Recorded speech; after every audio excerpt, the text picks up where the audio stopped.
Mpendwa unayenifuata, niko mbele zako na mbele za Mwenyezi Mungu nikwambie ya kwamba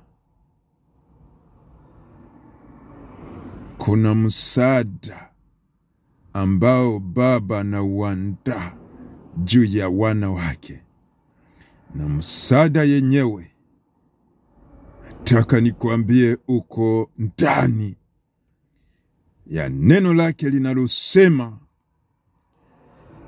nainua macho yangu nitazame milima. Yani kumbe msaada wetu uko ndani ya Baba yetu aliye mbinguni.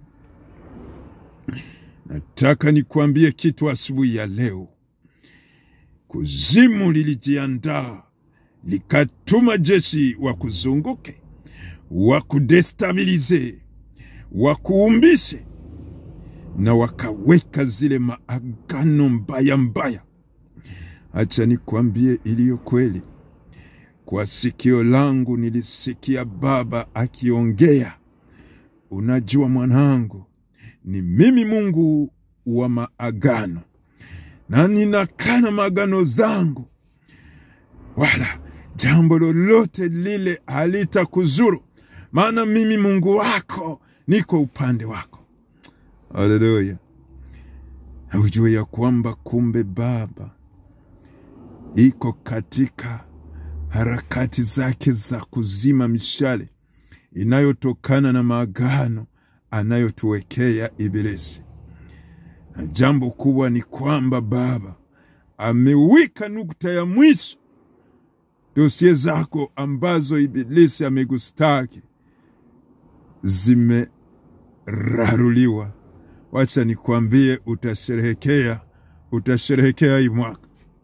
Na nini walifanya? Kabla mwaka hujafika wameanza kutustaki mbele za huyo movu. Wanaanza kutuwekea makese mbaya mbele za Ibilisi.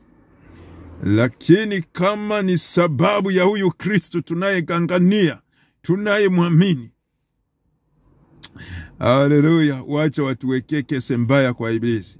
Baba aliye juu atazirarua.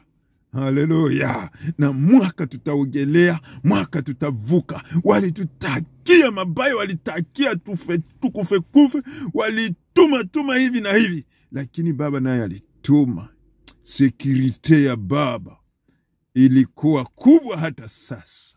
Na nataka nikwambie ya kwamba usihofu, baki katika kukesha na kuomba.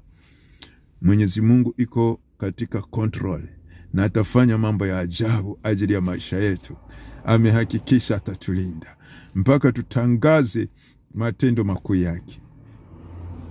Mungu akubariki ndugu, Mungu akubariki dada, katika jina la Yesu.